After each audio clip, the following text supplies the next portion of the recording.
Bom dia, você que me acompanha nesse momento pelo canal IBE Fortaleza ou demais redes sociais.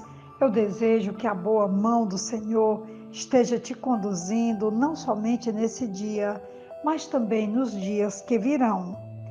Dentro do tema Milagres, hoje meditaremos no capítulo 16 de Atos dos Apóstolos e dentre os vários milagres aqui citados, vamos falar sobre a conversão de uma mulher em Filipos. Falaremos de Lídia, a primeira convertida da Europa.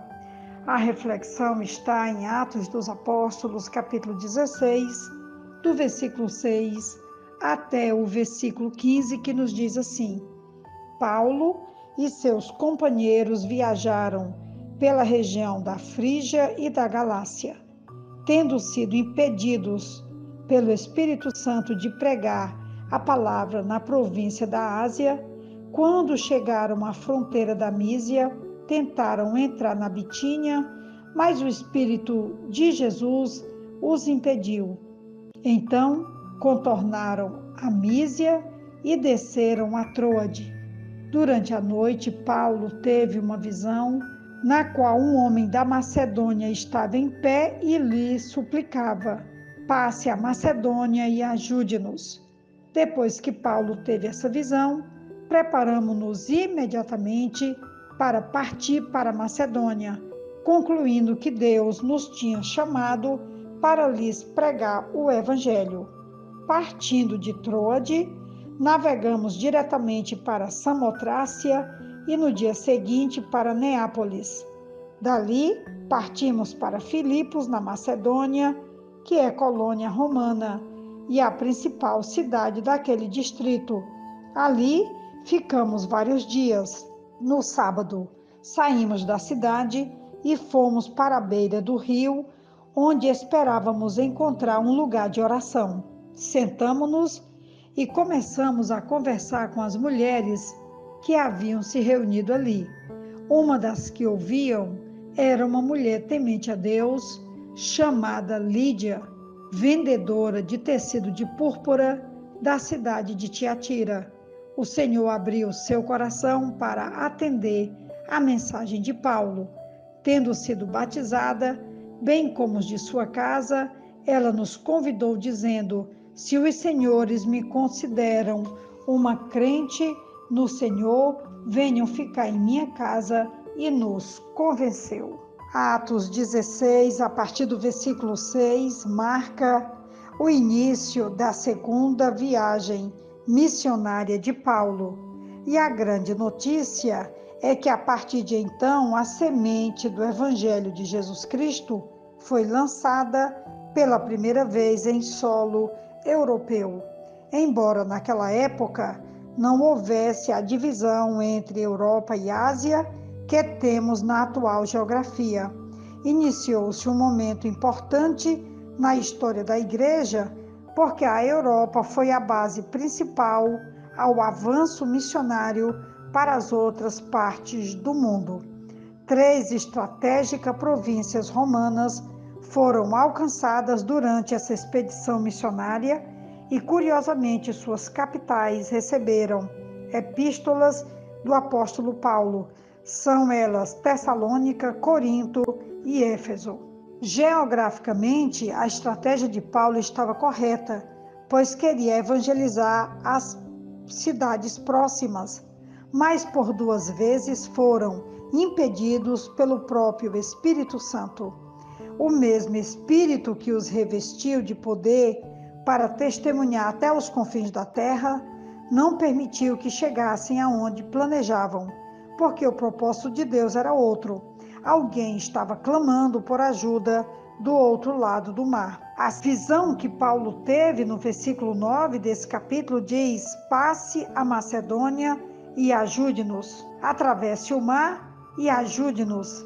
A visão que Paulo teve no porto de Troade, sobre o mar Egeu, confirma o propósito do Senhor em alcançar novas regiões. A Macedônia era uma província romana situada ao norte da Grécia, várias vezes visitada e mencionada por Paulo. Ao todo, são 19 ocorrências no Novo Testamento. Assim que Paulo teve a visão, imediatamente procuramos partir para aquele destino, concluindo que Deus nos havia chamado para lhes anunciar o Evangelho, como diz o versículo 9. Durante a noite, Paulo teve uma visão na qual um homem da Macedônia estava em pé e lhe suplicava: passe a Macedônia e ajude-nos.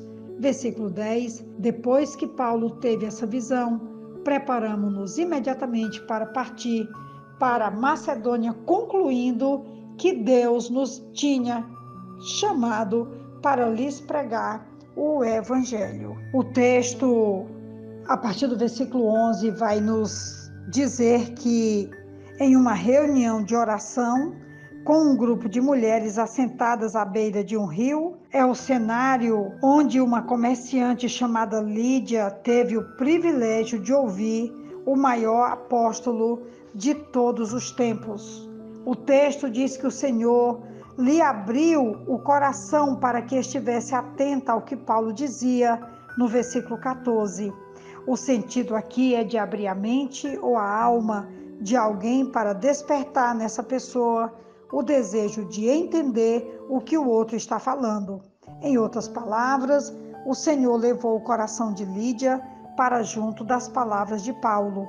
Lídia e toda a sua casa foram batizados, como diz o versículo 15. Comerciante rica e influente, Lídia vendia artigos tingidos de púrpura, uma tinta bastante valorizada, obtida a partir de certos moluscos. Um negócio lucrativo e respeitável. Ela tinha uma casa espaçosa que podia acomodar muitos visitantes e também servos para atender às suas necessidades. Como nós já citamos no sábado, Lídia foi para a parte do rio que havia sido designado pelas autoridades romanas de Filipos como local de oração e adoração dos judeus. Ali encontrou Paulo e Silas, que haviam estado em Filipos apenas por algum tempo. Junto ao rio, outros podem ter rejeitado as palavras de Paulo sobre Jesus, mas Lídia as aceitou e tornou-se crente. Depois que Lídia se batizou, como também a sua família, ela pôde exercer um dom maravilhoso, que é o dom da hospitalidade. Lídia convidou Paulo e Silas para permanecerem em sua casa. A casa dela também se tornou o local de reuniões da primeira igreja europeia. Lídia foi a primeira mulher convertida na Europa, a primeira comerciante cristã e a primeira a abrir sua casa como centro de adoração dos cristãos europeus. Nós começamos o áudio dizendo que esse capítulo 16 conta vários milagres. Hoje nós queremos agradecer a Deus porque Paulo foi sensível à voz do Espírito que o convidou a mudar a rota, a mudar o destino ao qual eles haviam traçado. Ele foi sensível quando ouviu o Espírito dizer: passe a Macedônia e ajude-nos. E aqui nós temos então o resultado dessa voz que o chamava para estabelecer, sim, um centro de evangelização na Europa, onde muitos vieram a crer, e Lídia foi então um instrumento de Deus para abrir sua casa, dar o apoio necessário e nos ensinar hoje a também sermos hospitaleiros e abençoar o reino de Deus onde quer que estejamos. Que Deus nos abençoe. Aqui quem vos fala é a pastora Betinha, da Igreja Batista Esperança. Essa é, pois, a reflexão para a nossa edificação e desafio espiritual. Amém.